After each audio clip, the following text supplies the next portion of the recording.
Hi everyone, I'm Maribel. I'm a counselor here at Merced Adult School, and this week decided to focus on how to learn, and understand new information.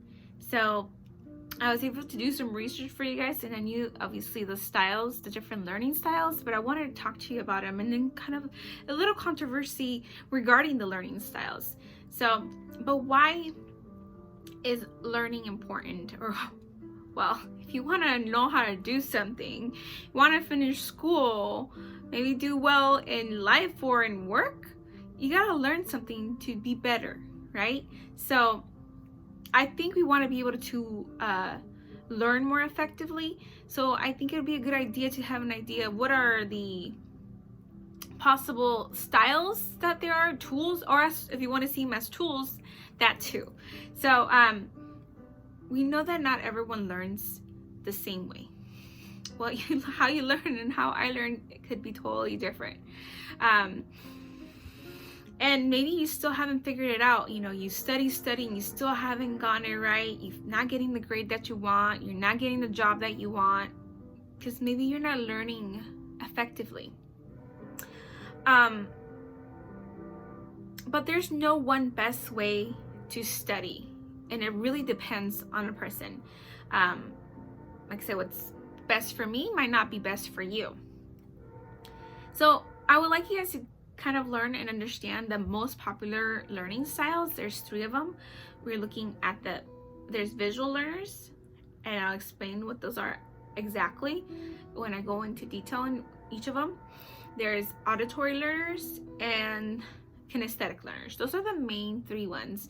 Some people will differ and talk about reading and writing learners, but I feel like it's kind of like in there too. So, and keep in mind, I feel like you can do it in a combination. You can be a combination of all. Like for me, I need them all 3 in order for me to learn. And you know yourself best. But if you don't know, this will provide you some tools on how to learn, and you can try it out yourself.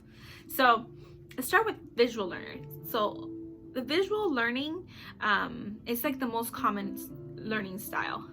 They say that about 60% of people have this as their primary, and I think that's mine too. It has to be mine, which means that people here learn best by seeing things. Okay, so these are people who enjoy reading, people who just to get information, maybe in the internet. They like reading articles. They enjoy diagrams, maps, pictures, be able to write on a paper, and maybe reading the news, or maybe you like reading newspapers, magazines. It's definitely easier to focus when visuals are present if you're a visual learner. So these people will maybe color code their notes to get organized and internalize things better. They maybe create some diagrams to understand these ideas. And usually people here find videos for extra information. That's definitely me. I love, as you guys can see, I YouTube a lot. And a lot of information, I do like to look at YouTube and see what other people are doing and saying. So if you're going to be a visual learner, how does that look like, and what would studying look like for you? So you'll be one of those people who write down information. You'll be able to you want to copy from the board if you have someone writing on the board, like your teacher. You definitely want to be able to make eye contact to your teacher. So maybe if you can sit in the front of the class so you can take notes. You'll be using highlighters, maybe making flashcards, especially if you have to learn vocabulary like our ESL students, or just in general. I think you should be learning new vocabulary all the time. And then maybe, like I said, these are people you will be watching videos to learn. That's why everyone YouTubes everything these days. So there you go. So usually these people do well on written tests like essays, but they don't do well like on multiple choice. They have a hard time with that. Okay, so those are our visual learners. They learn by seeing things. Okay, so our second one, which is about the 30% of our population, this is their one, is auditory learning. So they're auditory learners. They learn best by listening to things. And I feel like it's a combination, but this is their forte. I think this is the big one for them. They have to listen. They can't just watch it. They have to listen to it too. And I feel like that's with me. I have to watch it and I have to listen to it in order to really understand something and get something and remember something. So these learners enjoy hearing things, listening to things. So they enjoy talking a lot too, because they can hear themselves. Yeah, that's me. I do talk a lot. And hearing lectures. They enjoy receiving verbal instructions and will definitely prefer to be told what to do. Because sometimes people send you emails, you don't get it because you don't hear it, but when you hear it, you feel like you understand it better. So these are the people. You have to have someone talk to you, call you and let you know, not just send you an email or text to tell you how to do something or do something. So you usually enjoy participating in class, discussion, maybe debates, and you're usually good at memorizing well. So that's you. You're probably one of those persons.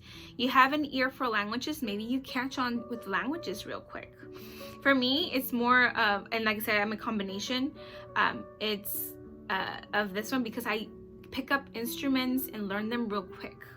I hear it and I'm like, okay, I got it. So that's me. That's where I kind of know that I'm also an auditory learner. You like to listen to news, music for me. You like to be in study groups so you're able to discuss the material with others. And I feel like sometimes you have to tell others, see what you learn, see if you actually understand it. Because if you tell other people, then you actually understood the material or things, okay? You read notes out loud to help you study, maybe. And you maybe record the lecture so you can later, write down your own notes without any worrying that you missed something. Of course, make sure you have a permission from the teacher. You can't just record them without their consent. So these are people, and how can you learn? If you're an auditory learner, what is going to help you? How is that going to help you with your studying? So make sure you're able to record the information yourself, whether it's writing it so you can later talk it or record it with a voice recorder, and then maybe read the things out loud from your textbook. That might help you process things better, and speak to others about it. That's a big one. If you're able to speak to others about it, again, remember, you actually grasp the information if you're able to speak it to others. And repeat things with your eyes closed. Sometimes, as you're not looking, too much visual can not really help with your learning. So you can close your eyes and say things out loud, and then you remember it. So repeat the information with your eyes closed, but you also avoid auditory distractions. Sometimes you have to have the quiet place. You have to have not a lot of distractions. This is probably you, because that's the best way to learn. And study in a quiet environment, which help you learn more effectively. You're able to focus more if you have a nice, accommodating environment for your needs. Usually these people do better with oral exams, but do have a hard time with reading comprehension, again, just like our other ones from visual learning. So last but not least, the last one is our kinesthetic learners. This is around 10% of the population. I feel like it's more, because I really feel like you got to do things, but you have to be moving. So these learn best by doing things, engaging in physical activities. They enjoy best by doing things. So enjoy participating in experiences and going on field trips, doing experiments, building a model of something like it, and maybe moving with this information. So you have to be moving. You can't just stand still, right? So you have a lot of energy, like doing things hands-on, like I said, and labs. Maybe you're into labs and activities like that to help you understand ideas. You have to be doing it to understand it. And maybe you are one of those people who are reviewing while you're walking around. this is gonna mean that you're gonna have to take breaks in order to release some energy to be able to focus. I don't know if you're one of those people that you need breaks because you can't focus for so long and stay in one place. And you're probably one of those kinesthetic learners. So how is this going to help you? If you're a kinesthetic learner, how is this going to look like if you're studying or trying to remember things and learn things? So it's going to be important to make a game of what you're trying to learn, or like Jeopardy. A lot of people learn by Jeopardy. I remember doing that in when I was studying for an exam. Maybe I think could be like the flashcards and someone telling you about it and see if you remember. By looking at those flashcards, maybe you're visiting a location because you're a visual person too, and you have to go to it. But again, you're going to be taking frequent breaks because you can't stay in one place for too long. But you do want to be comfortable when you're studying, just not too comfortable like if it's your bed, because then you might end up falling asleep. That's not productive and you're probably not going to learn. Okay, so it's just doing a lot of activities while you're learning. Okay, so although we have the visual learning, which is the most common, auditory learning, which is our second most common, and then kinesthetic learning, there is one thing that I have to agree with. Or there's controversy saying that they're just made up styles, but I believe these are still methods and tools that can help you based on your personal, what works for you. I would say try them all and see which best suits you. These are just tools to me, but people are saying that that doesn't really matter, that many things can be taught by using multiple senses. You don't have to just need one. And for me, I think that kind of makes sense. But I feel like these are still tools and on how you can learn. And maybe that if it helps you understand better because of these learning styles, use them. But there is other ways to how people can store information and remember or just learn.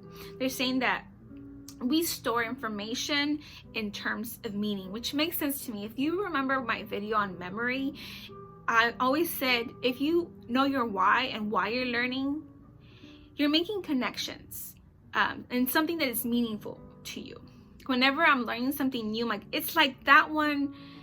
When I'm learning, it's like with a computer and you're doing this and that, I have to make connections for some information that I already know. So you have to get organized in ways that are meaningful to you, connecting into our experiences and how things relate to other things we know. You have to find a connection some way, in order to recall it, remember it, and have to learn it. So finding meaning, and sometimes it's hard, especially in math. I'm like, why am I gonna need this? I don't even need this. Sometimes you just have to try to find meaning, and it can be hard, but you'll probably forget it. Because that was me. When I was in high school, I would just remember things for the test and I would forget them. I didn't really learn them. I just memorized. But they didn't store in my long-term memory because they were out as soon as it was in. As soon as I was done with an exam, I forgot everything. But if you find meaning in something, you might remember it, and if you learn it and you can use it in the real world, to work or school, that's a good thing. That's the ideal thing. So whether you are a visual learner, whether you are an auditory learner or a kinesthetic learner, or a combination of all, because that's me. I feel like I need to do them all to be able to learn. I think it's really, really important out of everything to find meaning in things so you want to learn.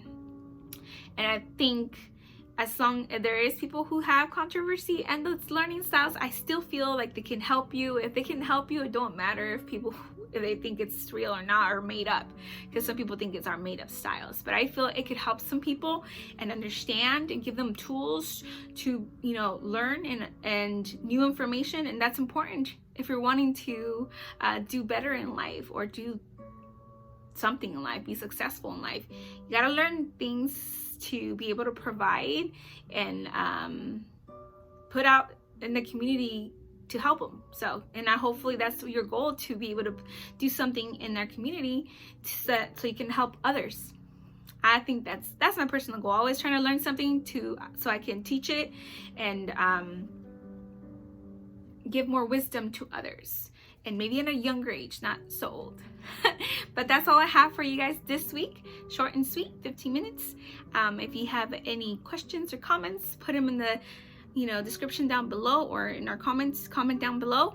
And if you like this video, give me a thumbs up and subscribe if you can. Trying to boost up my subscribers. So that's all I got for you guys today. Thank you.